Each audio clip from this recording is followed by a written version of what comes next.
The panel moderator is Priya Mehta, who is the Global Head for Learning Products with JLM. Can we welcome Priya with a big round of applause, please? Ma'am, you can take the sentence. Okay, to join Priya, we have Sweta Ghosh, who is the Head of Learning and Development with DHL Supply Chain. Ramanuj Choubey, Associate Director, Global HRBP and Capability Development, Tata Communications and Transformation Services. Mukesh, Kataria, Head L&D, QualityKiosk. Mishra, VP, Head of Sales, India and Southeast Asia with Whatfix. Dr. Afsha, Dokadia, Global Head, L&D, Larsen and Tourbo, Hydrocarbon Engineering. Dr. Amit, CEO, DataTech Labs. And we also have Shilpi Sharma, Head of OD and Talent, National Stock Exchange of India Limited. Right, can we once welcome all with big round of applause? Yes, thank you. Okay, and on that note, over to you, Priya ma'am, for your discussion. Thank you so much. Well, we know and we've been cognizant of this right from the time we've been discussing about the panel that we stand, in this case, sit in between the lunch and you. So we'll try and keep this as short and crisp as possible and try and avoid anything that's been a little bit of a messaging since morning. And to begin with, what we thought would be good is to come to a common definition or a little bit of a shared understanding of what does this hybrid workplace even mean. Because based on industries, based on the organizations that you represent, it could mean different things to different people. And since we represent multiple industries, we felt that we could start with something around what does hybrid even mean in the contexts that we operate. So, Amit, if we could start with you and then pass on. Thanks, Priya. So when it comes to hybrid, as I said, for the technology and consulting industry, it could be probably a learning experience connecting virtually. But the challenge lies in the other part of the world where probably manufacturing, hardcore engineering companies come into the picture. For them, working around hybrid is basically the most tough challenge. And implementing that hybrid environment post-pandemic has been a complete exercise which has created the learning experience in an appropriate way. So adopting to this new hybrid world is not only from the perspective of adapting of learning with the hybrid components or multiple mixes, but it is also creating the culture of learning with the employee from scale 0 to L4 and defining the structure. And it's certainly a commendable job by all L&D panelists and team members across India in across verticals who have made this possible in just time span of 2 to 3 years, and where it came suddenly as an accident. Hybrid to me is it's a venturing environment. I would say we are all learning. We just learned a few seconds back. We are learning, we are venturing, we are experimenting, right? And experimenting with the thought that we have to keep an agile mindset. Our friends were echoing all of that, right? So I would say agile as if we need this solution, let's test it. Hybrid. Is this the new norm? A lot of us may say yes. Pandemic, we were all venturing. So let's venture and test it out. We are yet to see a new norm. I don't know, right? So I think to me, hybrid, yes, that's the 3 days working, 2 days working. We are all venturing into it, experimenting, but let's enjoy this experiment and the experience part of it. That's what is hybrid to me, right? Hi, so in my perspective and experience over the pandemic, what I felt was hybrid is more of an opportunity. It came across as an opportunity to explore and also to evolve not only the L&D, but I think the overall people experiences that we have, the practices, policies. I think for some organizations, even the philosophy is being revisited now as a result of the entire hybrid that has come. But nevertheless, it has nudged the organizations and employees to embrace a lot of change that has come over. So yeah, I see it as an opportunity, and certainly in DPDH it has been an opportunity. Sure, thank you. I think for me and from where I see my organization, it's really about giving the autonomy back to the role holders and to the business itself. Hybrid is about, it's literally about when do I want to work, where do I want to work, and how do I want to work, right? It's about getting the productivity, but not necessarily with the same constraint of being 9 to 5. I was just going through a few articles while preparing for the panel, and one of the things that struck me was that there is a spectrum. There is one side of the spectrum which is the 9 to 5 work culture, and then there is another side of the spectrum which is the gig economy, right? And hybrid is something that's in between these two ends of the spectrum. So it's really about giving the autonomy to the employee and to the business to say, mold the workspace or the way you work, from where you work, based on what's the need for you and based on what makes your productivity better. I think that's hybrid from my experience.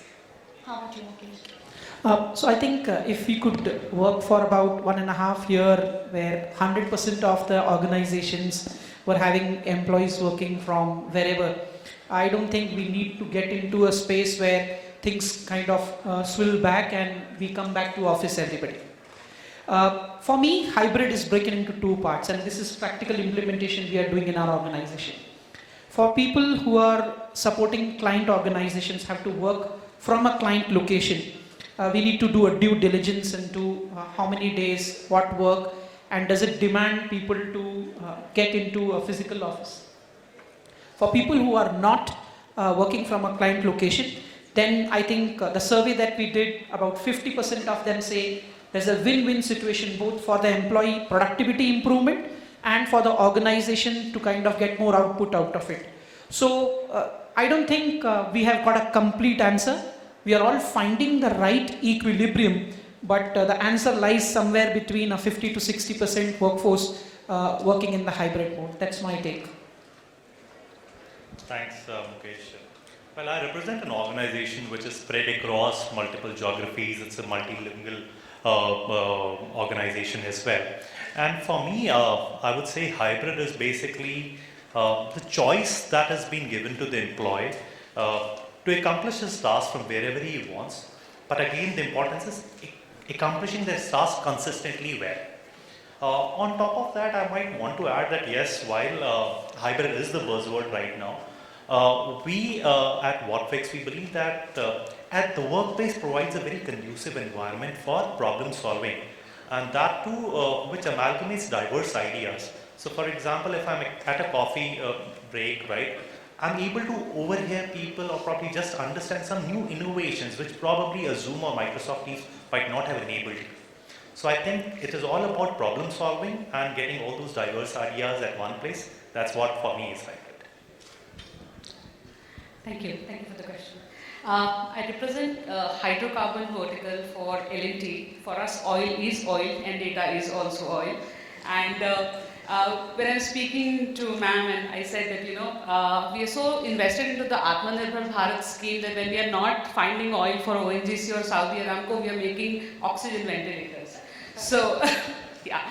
So I think between, the model that we selected for our organization was that we are an EPC company, which is a client-facing company, and when the client requires you be there because you're in manufacturing, you're in 9 different countries, and where it is required. But flexibility as a model is something that we have accepted, which is role-focused, productive flexibility. You work from where it's productive for you, and you adopt the flexibility which the role gives to you, rather than saying that, okay, there's one brushstroke and everybody is going to do something like that. So it's more of a psychological adaptation for a very, senior organization to say that, okay, working everywhere, we have moved to flexibility, and that's the norm for us. Thank you. So I'll take a step back because at the stock exchange, we never really had the lockdown, right? Essential services and working 24/7 since March of 2020. So let's have a look at hybrid, what it meant for us as an exchange. In introspection, which is the last 2 years, the 3 A's. We were able to adapt, create accessibility, and also do it very aggressively. Imagine a workplace wherein there is no remote working. everybody is on site, everybody works on desktops, including the MD, because data security and risk mitigation is the core of what the exchange does.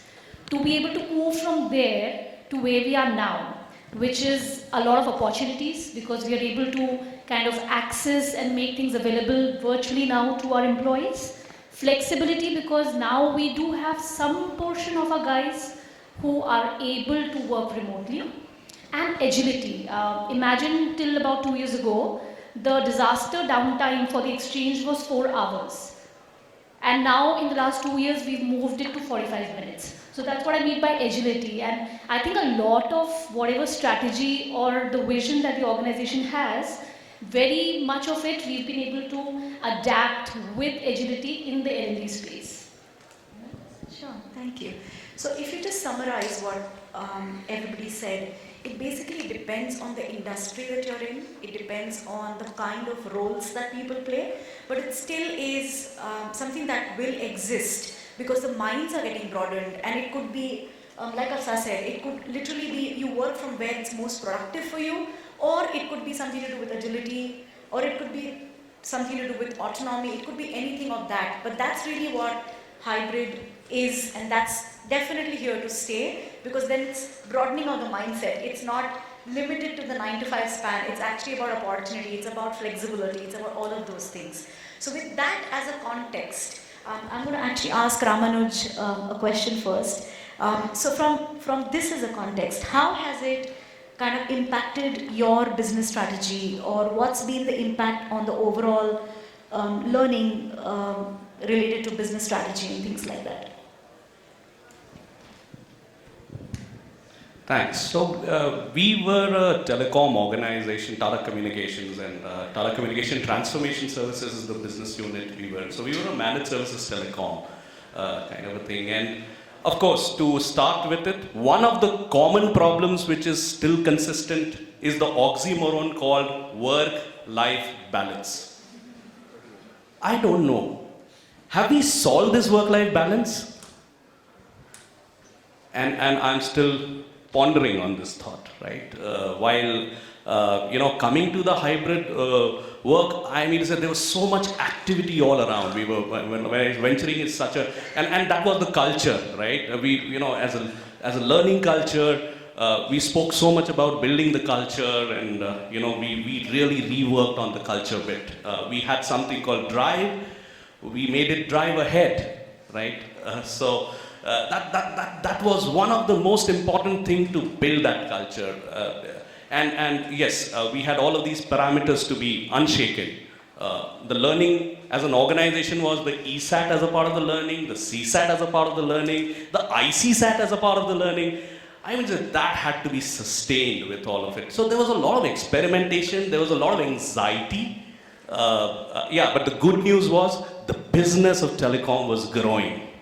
And we needed more people. To start with the pandemic, attrition was not a challenge, right? Then, oh my God, this great resignation came. And of course, the drain of what we call the brain drain, or what all started happening. I mean, said that balancing that impact of great resignation versus proving to the leaders whether build is easier or buy is easier. I think that was a dilemma striking us. I mean, building is easier, we said. And then the journey stepped into, do right skilling. Don't do, I would echo the thoughts of Dr. Modi there, right? Earlier in the digital consumption, and that I will take this opportunity from that WhatsApp joke, right? There was questions that I have a diverse workforce, can they all learn and all? I thought who was the biggest transformational change? There was a WhatsApp joke going on, right? The biggest transformational changer who made us change was neither the CTO nor the CIO of an organization. It was the pandemic. It didn't give us a choice. We had to embrace digital. We had to go from industry 4.0 to 5.0, or whatever we call. These zeros will keep on increasing, right? 6.0 and all of that. So I think those were some of the paradigms and the paradox which we are also dealing with at this stage. The good part is the productivity is there. There's a lot of opportunity. But the demand capacity imbalance, that's the venturing environment. I will say, and we are trying to prove that build is easier to buy. Sure. Yeah, but the speed of technology and all of that in our industry pushes us to relook at it and say, no. Yeah, these are my initial thoughts, which I would want to leave with. The other question that we often get asked as the L&D community is, how are you aligning yourself to the KPIs of the business? And what are you doing about that, right? So we thought, in the context of hybrid, let's discuss a little bit about that as well. So maybe Mukesh, if you could start and tell us, what is it that you did, or what have been your thoughts around how do you align to the business KPIs to be able to work in a hybrid environment? Thank you. I think hybrid or non-hybrid, if L&D has to make sense, it has to align itself to the organizational goals and objectives. I'll share some of the examples that we are currently driving in our organization. So our CEO keep asking us on how is L&D contributing to margin improvement? Is there something that L&D can do to make us more profitable? Is there something that we can do to optimize our pyramid? So if you see margin improvement, pyramid optimization, these are the organizational goals. And how is L&D supporting that? So we have a fresher academy where we take in a lot of freshers from various campus, off-campus channels. And the goal of L&D is not to say how many people got trained. That's not the KPI. The KPI is how many of these people who got trained got billable. And how fast did we make them billable? Now that's contributing to a margin improvement, that's contributing to optimizing pyramids. The second example I'll give is, a question often asked is, can L&D help us reduce the operational cost? Can it help us improve quality of work that our people do? These are again organizational KPIs. But if you see how L&D is supporting, so we drive the Automation Academy, and I think there was one question right at the beginning, how can we do more with less? So our answer to that, which we are implementing, working very nicely for us, is you teach people automation, give them training on digital way of working. That helps you reduce the number of people doing a particular type of job. Again, the KPI or the measurement for L&D is not how many people did you make digital. The KPI is, if there are 5 people doing a project, after digitization, are you able to remove at least one head out of it and redeploy it in an alternate project, thereby reducing the number of people we need to hire from the market. And I can give many more examples, and one more I'll give is, can L&D help us reduce the hiring cost? In current times, the cost that we have to pay to hire a lateral resource is both expensive, and it at least takes minimum 60 to 90 days of wait time. Can we do internal upskilling and see if we can deploy them for a newer opportunity and then backfill them with the pyramid optimization that we were speaking about in the first KPI? Last but not the least, again, many people definitely spoke about it, happy we are implementing it. Ensuring employee engagement and satisfaction is also a part of L&D KPI. So we have already rolled out a program called Empathy at Workplace. And it's not just for a junior employee. From the CEO to the junior most employee, everybody needs to understand what is empathy. It's an immersive experience. It's not just slides where we say what is empathy, how does empathy help. It has got case studies which are real life. People have shared their experiences of what used to happen earlier and what we can do now, having understood empathy. So these are some of the examples I thought I must share where L&D is contributing to the organizational goals. Sure, thank you. Sweta, how about you at DLF supply team? Thanks, Priya, for the question. So, a lot has been already spoken about learning and development since morning. So I think every organization, first and foremost, it's like everybody sitting over here, we would agree that if I cannot align my functional goals with the organization, I got to quit. That's the first and foremost thing. Okay, I don't have a job. So it goes without saying. Now, in talking about DPTHL, where I come from, um, the vertical alignment, if I could put it that way, is wherein my alignment of the function and my KRA KPIs along with the organization's goals and strategies, or the functional goals and strategies, it's very clearly articulated. So whether I look at it from a DPTHL perspective, from a DHL supply chain global perspective, from an APAC DSC perspective, or from an India perspective.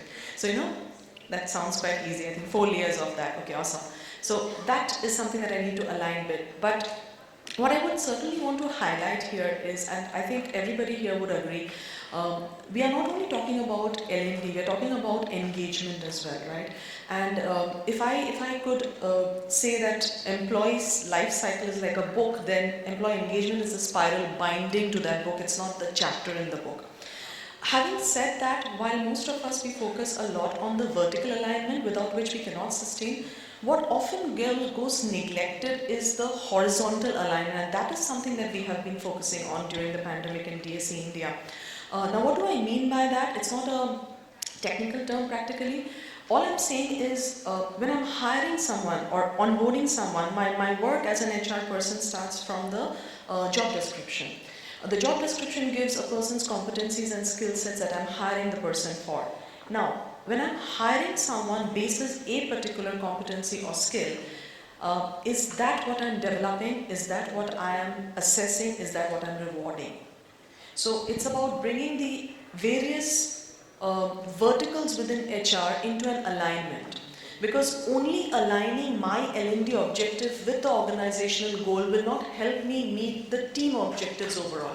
And when we are talking about employee experience, I think it is right from the time that he is coming on board, he or she is coming on board, to the time when the person is being evaluated for the performances during the end of the year, being developed, as well as when the person is being rewarded and recognized for the initiative. So I think that is something which we have been practicing.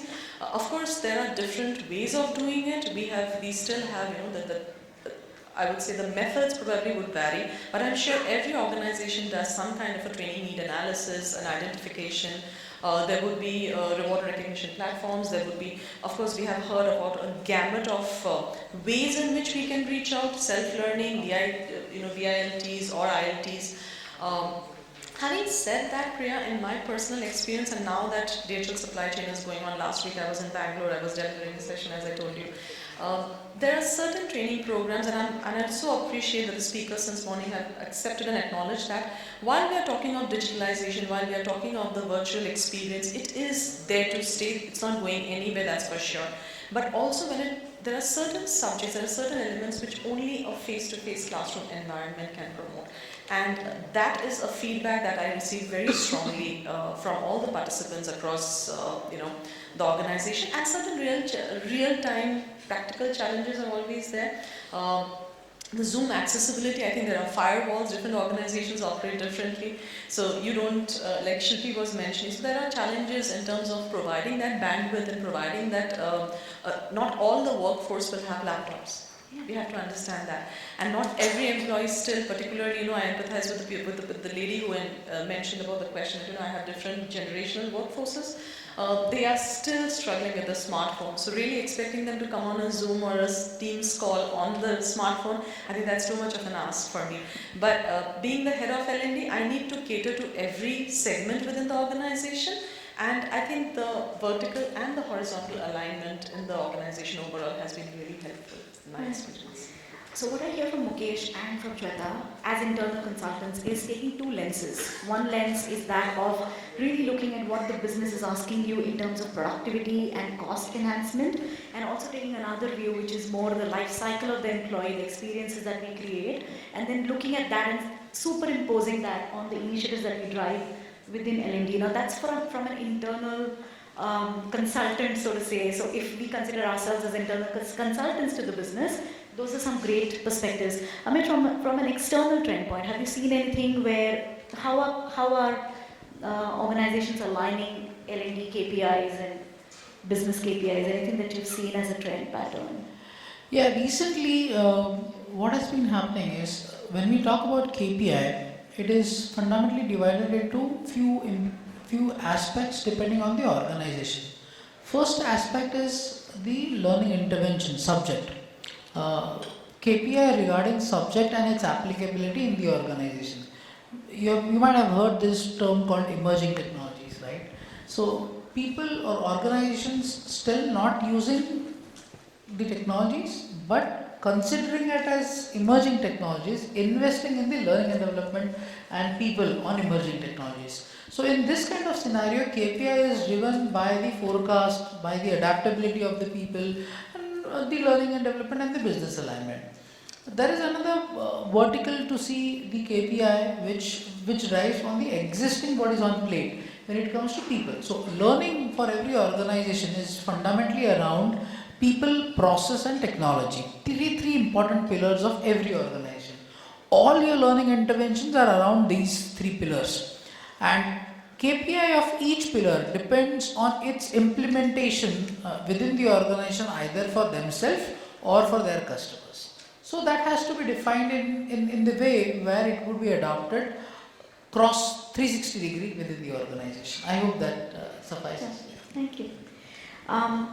Again, from an external point of view, Samir, you've been working with a lot of clients, right? Have you seen any, we've been hearing this a lot about data-driven decisions. Have you seen any patterns, trends that have been emerging within the L&D teams where why do we need to look at data, or what have been some significant examples that you've seen where data has kind of played a big role?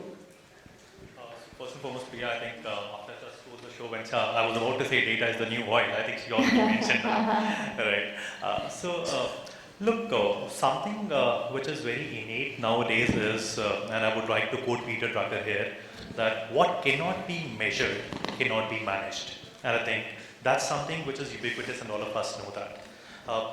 Recently, every decision has to be based on certain analytics. In fact, a recent survey by Deloitte says most of the CXOs, there was a whopping 96% agreement that any change or any learning that we want to do has to be based on certain analytics, right? Now, on that point, I think from a learning standpoint, what we have seen across the enterprise customers, that there is a three-pronged approach in which data helps you. The first, what we have seen is identifying the right skills that the candidates need. So when you create the content, if you're able to analyze which content is getting consumed maximum within the organization, you're able to see, and then based on this, in case you also have analytics, what is not found within this. So you are able to discover what are the skills which are missing. That's first. The second is when you launch any program, then you get to know how can I see the health of this program, right? How many times has this data been shared? How many people across a particular department or a geography are really accessing this information? That's the second prong information which will help me take a really conscious call whether my program has been successful or not. The third is basically on getting the new users' attention. I think onboarding is something that probably is one of the teething issues of late for a lot of candidates coming in. Now, am I giving them the content in the right format for them to consume? Right? So these are the three-pronged information, and I would say which is where data-driven approach has really helped us. I would just want to quote a simple example. We deployed this on ICICI website, right? As to how they can actually help their end users. Now, it was very easy to quantify the data because their support tickets dropped by almost 60%, right? Their NPS increased by 3 to 5 basis points. So all this is quantifiable, and once that was successful, they were able to take it from one portal to multiple other portals internally. So that's where I would say that data data resides everywhere, and rather data is the new oil, let me reiterate. Thank you. I think that was really well articulated. Data decisions are becoming so much more important, and if you really look at even the World Economic Forum trends report that's come out, it talks about embedding data into every decision that you make at every level of the organization, right? And if you're able to really look at data and then implement certain strategies, like what Samir said, what Amit said, what starts happening is that the whole ROI question that we keep going back to again and again, that probably starts getting to decodify a little bit to say, this is where we are starting, because you're starting with data. Data can always be built on data, so that kind of starts to demystify the whole ROI piece as well. That's what I'm hearing from what you're saying. Yes, yeah? Awesome. Afsha, for you, I mean, your take on hybrid is a little bit unique from what we've seen, right? So, for you, how are you then identifying what's the right blend of learning? How much of it is in classroom, how much of it is external, how much of it is internal, virtual? How are you identifying what would be the blend given your context of hybrid? Cool. So let me reposition the question of, rather than saying how much of it is what, and putting the question of what is being taught and what is being acquired. So when we talk about, as an organization, we have taken a strategy that when we talk about something like a piping stress analysis or something which is absolutely technical, we are not going to miss on the amazing learning of EILTs and the hybrid mode that we have experienced. And it's going to be, the technical programs are all going to be virtual. But when it actually comes to behavioral modification, that is something that we are going to do in classrooms. And I want to share an experience with you that the first classroom that we took, all of us were so gung-ho and happy that we were, looking at people's faces. And when we asked, do you have a question? Silence, okay?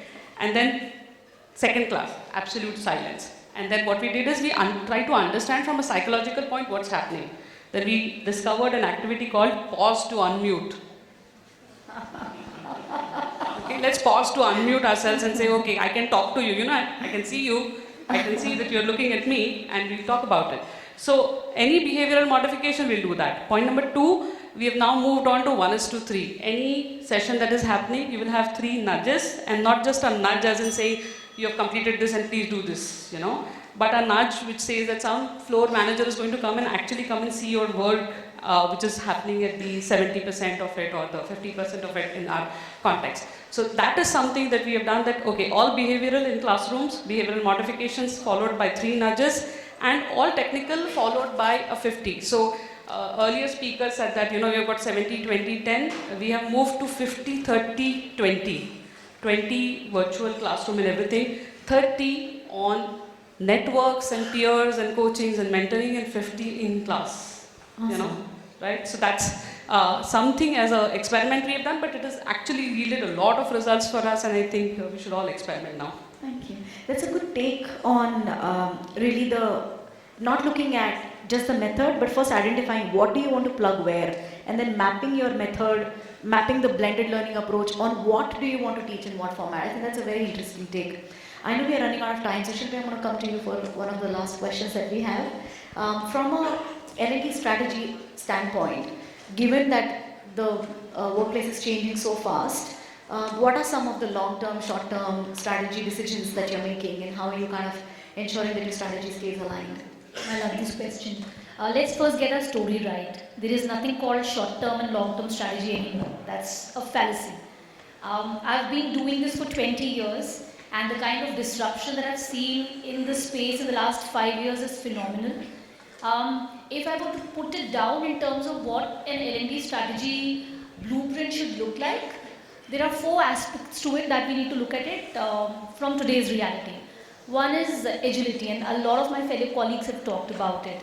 How do you make learning experience, content, target user, all very adept and agile, and willing to change very quickly, nimble-footed? How do you create that environment for the user and for the organization? So that's one big piece of the L&D strategy blueprint.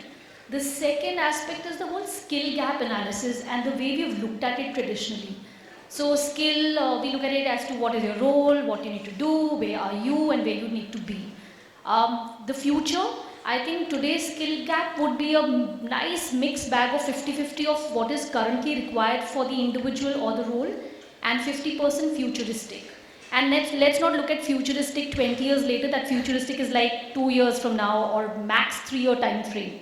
So that's the second, big piece of the puzzle. And the third and the fourth, and my lovely colleagues here would agree, is being data in terms of making it measurable using business matrices, because that's the language. What cannot be measured, somebody talked about it, you cannot map it. And the fourth big piece is making it tech-centric. And I think a lot of us are talking about that. So I think when you have these 4 elements built in your strategy, it is your long, medium, and short-term strategy. Yeah, that's an interesting take. Just to summarize, I know we are running out of time and I can already hear a lot of stomachs growling. So just to summarize in 30 seconds, what I'm hearing is, and I hope that this resonates, what's important is to really look at where is the business going, and a L&D strategy can't be devoid of that. Really looking at what is happening and being close to the skill mapping. If you really look at the skill map right now, what's really happening? If you read the World Economic Forum report, what does it say? It says earlier a skill map would change every 7 years. But now if you look at the current scenario, your skill maps are changing every 18 months to 2 years. What does that mean to us as L&D professionals? It means you can't stay in the today.